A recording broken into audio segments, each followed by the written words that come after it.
السلام علیکم every one, آج کی کہانی ہے ذرا یاد کر۔ تو بغیر دیری کے شروع کرتے ہیں۔ ذرا یاد کر تحریر ہے خلیل الرحمن اور آمنہ نواز خان کی۔ ہادی عظمیٰ کے گھر کرایہ دار ہے اور عظمیٰ سے خط لکھتی ہے کہ وہ اس سے محبت کرتی ہے۔ عظمیٰ کے ابا کے باہر جانے کے بعد ہادی اسے کہتا ہے کہ جب اسے پتہ ہے کہ اس کا نکاح ہو گیا ہے تو اس نے اسے خط کیوں لکھا اور اب وہ آئندہ ایسی بیوقوفی نہ کرے، اور جس سے اس کی شادی ہو رہی ہے وہ اس سے بہت محبت کرتا ہے۔ ہادی عظمیٰ کو ڈانٹ دیتا ہے اور عظمیٰ کہتی ہے کہ وہ اسے محبت کرنے سے نہیں روک سکتا۔ ہادی کا جس سے نکاح ہوا ہے اس کا نام مہنور ہے اور وہ اپنی امی اور بھائی کے ساتھ رہتی ہے۔ ہادی اس کو پک اینڈ ڈراپ بھی کرتا ہے۔ ہادی مہنور کو عظمیٰ کا لکھا گیا خط دکھاتا ہے اور وہ خوب ہنستی ہے۔ مہنور ہادی کو مشورہ دیتی ہے کہ وہ بھی اسے خط لکھے، اس سے اس کا کرایہ بچ جائے گا کیونکہ عظمیٰ مالی مکان کی بیٹی ہے۔ پر ہادی کو یہ بات غلط لگتی ہے اور وہ کہتا ہے کہ ان کے رشتے میں ایمانداری بہت ضروری ہے۔ عظمیٰ پھر سے ہادی کو خط لکھتی ہے اور اسے دیکھ کر لگتا ہے کہ وہ ہادی سے بہت محبت کرتی ہے۔ مہنور کے نیبر میں ایک لڑکا آتا ہے اور مہنور کا اس سے آمنا سامنا ہوتا ہے۔ مہنور کی باتوں سے لگتا ہے کہ اسے ہادی کچھ خاص پسند نہیں، اور یہ بھی کہ وہ اس کے کم پیسے کمانے پر خوش نہیں ہے۔ مہنور ہادی کو بارش میں گول گپے لینے بھیجتی ہے اور ہادی اس کی محبت میں چلا جاتا ہے۔ ہادی کا ایکسیڈنٹ ہو جاتا ہے پر وہ مہنور کے لیے گول گپے لے کر آتا ہے۔ مہنور اسے دیکھ کر بالکل پریشان نہیں ہوتی اور اس کی حالت کا مذاق بناتی ہے۔ ہادی اس کے سامنے ایسے بہیو کرتا ہے جیسے اس کو کوئی چوٹ نہیں لگی، پر اس کو کافی سیریس چوٹیں آئی ہوتی ہیں۔ مالی مکان اور عظمیٰ ہادی کا خیال رکھتے ہیں اور وہاں پر مہنور کو کوئی فرق نہیں پڑتا۔ مہنور اسے اگلے ہی دن گھر بلاتی ہے اور نہ آنے پر مہنور اسے ہی باتیں سناتی ہے۔ ہادی عظمیٰ کو بار بار یاد دلاتا ہے کہ اس کی بیوی ہے اور اسے اس کی فکر کرنے کی ضرورت نہیں ہے۔ مہنور بات بات پر ہادی سے بحث کرتی ہے اور اب اس کو عظمیٰ والا بہانہ بھی مل جاتا ہے۔ وہاں عظمیٰ کو ہادی ڈانٹ کر رکھتی ہے اور یہ بہت اچھی بات بھی ہے کیونکہ ہادی کا خود نکاح ہو چکا ہے اور وہ ایک اچھا انسان ہے، پر اس بات سے عظمیٰ کو بہت تکلیف ہوتی ہے۔ مہنور کو ایک دن ہادی لینے آتا ہے اور وہ بس کے انتظار میں کھڑی ہوتی ہے، تبھی ان کا وہی ہمسایہ اس کا نام وقار ہے پاس سے گزرتا ہے اور اسے لفٹ دیتا ہے اور اس کی آواز کی اور اس کی کافی تعریف کرتا ہے۔ ان شارٹ اس سے فلرٹ کرتا ہے۔ مہنور کو اس کی تعریف اتنی اچھی لگتی ہے کہ وہ نیکسٹ ڈے لپسٹک لگا کر آفس جانے لگتی ہے، پر ہادی آ جاتا ہے۔ مہنور اسے دیکھ کر تھوڑا سا حیران ہوتی ہے اور ہادی سمجھ جاتا ہے۔ ہادی مہنور سے کہتا ہے کہ اب سے وہ لپسٹک لگا لیا کرے تاکہ اسے پتہ چل سکے کہ اس کی طرح اور بھی بہت سی لڑکیوں کی تعریف کرنے والے بہت زیادہ لوگ ہیں اور ہر کسی کو یہی لگے گا کہ وہ بہت خوبصورت ہے، اس لیے سب اس کی تعریف کر رہے ہیں۔ ہادی مہنور کو راستے میں چھوڑ جاتا ہے اور کہتا ہے کہ اب سے اسے اپنے کردار کی خود فکر کرنی ہوگی، اور مہنور پھر اسی ہمسائے وقار کی کار میں بیٹھ کر چلی جاتی ہے اور اسے اس کی باتیں بہت اچھی لگتی ہیں۔ مہنور کی ماں سب سمجھ رہی ہوتی ہے کہ اس کی بیٹی کی کیا نیچر ہے اور وہ کیا کر رہی ہے۔ وہ مہنور کو بہت سمجھانے کی کوشش کرتی ہے۔ مہنور اس ہمسائے میں کافی انٹرسٹ لینے لگتی ہے۔ شاید اس کی ایک وجہ یہ بھی ہوتی ہے کہ اسے وہ ہادی سے زیادہ امیر لگتا ہے۔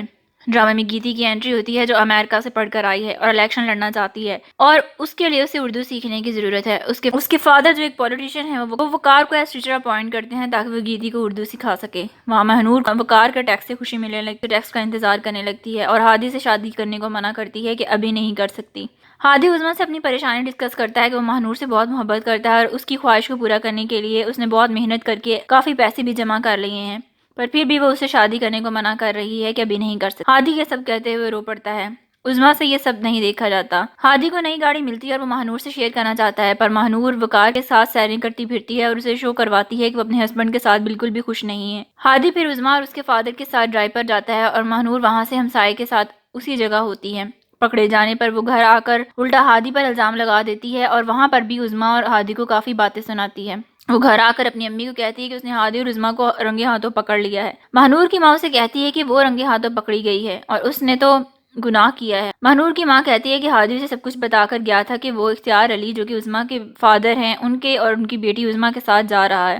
عظمیٰ ہادی سے کہتی ہے کہ وہ مہنور کو معاف کر دے، مردوں سے بھی تو غلطیاں ہوتی ہیں اور عورتیں ان کو معاف کر دیتی ہیں، اگر بات آگے نہیں بڑھی تو ہادی کو بھی مہنور کو معاف کر دینا چاہیے۔ مہنور پھر سے ہادی پر الزام لگاتی ہے اور اس کی ماں اس کو تھپڑ مار دیتی ہے اور کہتی ہے کہ اب تو اسے ڈر جانا چاہیے کیونکہ مہنور کو لگ ہی نہیں رہا ہوتا کہ وہ کچھ غلط کر رہی ہے، نکاح میں ہوتے ہوئے بھی کسی اور مرد کے ساتھ تعلقات قائم کر رہی ہے۔ مہنور کہتی ہے کہ جب اسے حق ہے کہ شوہر کو چھوڑنے کا تو ان کو کیا مسئلہ ہے۔ مہنور کی امی اسے کہتی ہیں کہ اسے سب شرعی حدود توڑنے کے بعد ہی سب یاد آیا ہے۔ مہنور کی امی اس کی شکل نہیں دیکھنا چاہتی اور ہادی کہتا ہے کہ اس میں ہمت نہیں ہے کہ وہ اس کا سامنا کرے، اور وہ دوبارہ اس سے کہتی ہیں کہ اسے طلاق چاہیے۔ مہنور جس کے بھروسے اور لالچ میں یہ سب کر رہی ہوتی ہے وہ وقار گیتی کے اور اس کی دولت کی وجہ سے اس سے فلرٹ کر رہا ہوتا ہے اور اسے بھی وہی ڈائلاگ بول رہا ہوتا ہے جو اس نے مہنور سے بولے تھے۔ عظمیٰ ہادی کے لیے دعائیں مانگتی ہے اس کا اور مہنور کا رشتہ ٹھیک ہو جائے۔ ہادی مہنور سے بات کرتا ہے پر وہ اس کی نہیں سنتی اور پھر سے طلاق مانگتی ہے۔ مہنور کی امی وقار کے پاس آتی ہیں اور وہ کہتا ہے کہ ان کے پاس شرعی حق ہے اور مہنور کے پاس بھی کہ وہ طلاق لے سکتی ہے۔ مہنور کی ماں کہتی ہے کہ روک نہیں رہی، سمجھا رہی ہیں۔ طلاق کے کاغذ ہادی بنوا لیتا ہے۔ مہنور اسے کہتی ہے کہ سائن کرو اور جان چھوڑو میری۔ مہنور کی امی ہادی سے کہتی ہیں کہ وہ جلدی شادی کر لے اور اس سے کرے جو اس کا خیال رکھتی ہے۔ وہ کہتی ہیں کہ انہیں اس پہ کوئی شک نہیں ہے بلکہ وہ دل سے کہہ رہی ہیں۔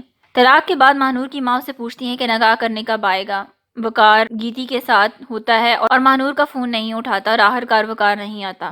مہنور ہادی سے پھر لفٹ لینے لگتی ہے اور ہادی اس سے وقار کے بارے میں بات کرتا ہے کہ وہ اسے چھوڑ کر چلا گیا ہے۔ مہنور کہتی ہے کہ اسے اپنی غلطی کا احساس ہے اور مہنور بے شرمی سے پرانی محبت یاد دلانے لگتی ہے کہ ہادی اس سے کتنی محبت کرتا تھا۔ اس کے بعد وہ عظمیٰ کے گھر پہنچ جاتی ہے اپنے بھائی کے ساتھ اور پوری کوشش کرتی ہے کہ عظمیٰ ایک برے کردار کی لڑکی ہے۔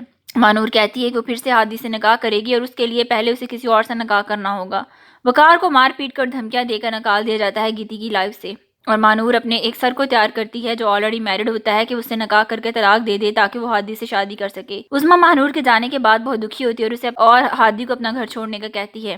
ہادی مکان چینج کر لیتا ہے پر وہ پھر سے عظمیٰ کے پاس آتا ہے اور اسے کہتا ہے کہ مہنور اس سے نکاح کرنا چاہتی ہے لیکن اسے سکون نہیں ہے۔ مہنور جس باس سے شادی کر رہی ہوتی ہے وہاں پر اس کی وائف آ جاتی ہے اور مہنور کو خوب مار پیٹ کر کے دھکے دے کر نکال دیتی ہے اور راستے میں اسے وقار مل جاتا ہے اور ایسے پریٹینڈ کرتا ہے جیسے اسے مہنور سے بہت محبت ہے حالانکہ وہ خود مار کھا کر آیا ہوتا ہے۔ ہادی جس گھر میں اب رہتا ہے وہاں کی مالکن کی نواسی بھی وقار کی جھوٹی محبت کا شکار ہوئی ہوتی ہے اور ہادی کو پتہ چل جاتا ہے۔ وہاں پر وقار اور مہنور نکاح کر رہے ہوتے ہیں اور وہ پہنچ جاتی ہے۔ وہ بھی مہنور کو مارنے لگتی ہے اور مہنور ڈر جاتی ہے۔ مہنور کا وقار سے نکاح نہیں ہوتا اور وہ روتی پھر گھر آ جاتی ہے۔ پھر سے مہنور ہادی کے پاس آ جاتا ہے۔ مہنور ہادی سے کہتی ہے کہ یہ سب کچھ جو اس کے ساتھ ہو رہا ہے وہ ہادی کے لیے کر رہی ہے اور اس کی وجہ سے ہے۔ ہادی یہ سب کچھ سن کر چلا جاتا ہے۔ اس کے بعد مہنور 2 کشتیوں کی سوار رہتی ہے۔ وقار کے ساتھ بھی اس کی بات چیت جاری رہتی ہے اور ہادی کے ساتھ بھی۔ عظمیٰ کا رشتہ آ جاتا ہے اور یہ سن کر ہادی دکھی ہو جاتا ہے جس سے لگتا ہے کہ عظمیٰ کو پسند کرنے لگا ہے۔ وقار کی شادی ہادی کے نئی مال مکان کی نواسی سے ہو جاتی ہے۔ مہنور کے لیے عمر دین جو کہ وقار کا ملازم ہوتا ہے وہ حامی بھر لیتا ہے کہ وہ اسے شادی کرے گا۔ مہنور کی شادی عمر دین سے ہو جاتی ہے اور وہ اسے طلاق دینے سے انکار کر دیتا ہے۔ مہنور یہ سب سن کر بہت حیران ہو جاتی ہے۔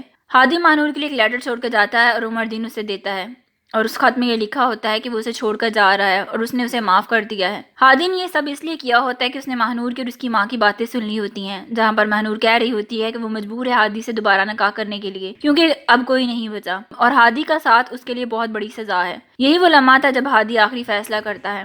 ہادی آخر میں عظمیٰ کے پاس آتا ہے اور عظمیٰ کہتی ہے کہ اس نے شادی سے منع کر دیا تھا۔ ہادی کہتا ہے کہ اسے عظمیٰ کے ساتھ چاہیے زندگی بھر کے لیے۔ ڈرامے کے آخر میں عظمیٰ مان جاتی ہے۔ مہنور کو اپنے کیے کی سزا تو ملتی ہے پر اس کی ریپینٹنس زیادہ دکھانی چاہیے تھی۔ وہ آخر تک ہادی کو ایک کھلونے کی طرح یوز کرتی ہے اور کھلونا بھی وہ جس کو پاس رکھنا اس کی مجبوری ہو۔ ڈرامے میں مہنور کی ماں کا کردار اتنا خوبصورت ہے اور ان کا بولا ہوا ہر لفظ ایک سبق ہے اور یہ مہنور کی ماں کی بدنصیبی ہوتی ہے کہ ان کی بیٹی مہنور جیسی ہے۔ ڈرامے میں بس گیتی اور وقار کے سینز ہیں جو کافی لوگوں کو پسند نہیں ہیں اور نہ ہی ان کا باقی ڈرامے سے کوئی اتنا کنیکشن ہے۔ پر ڈرامے میں یہ دکھایا گیا ہے کہ جو دوسروں کو دھوکہ دینے کی کوشش کرتے ہیں آخرکار کسی نہ کسی طرح ان کو بھی سبق ملتا ہے۔ آج کے لیے بس اتنا ہی۔ میں آپ سے ملوں گی پھر ایک اور نئی کہانی کے ساتھ۔ اللہ حافظ۔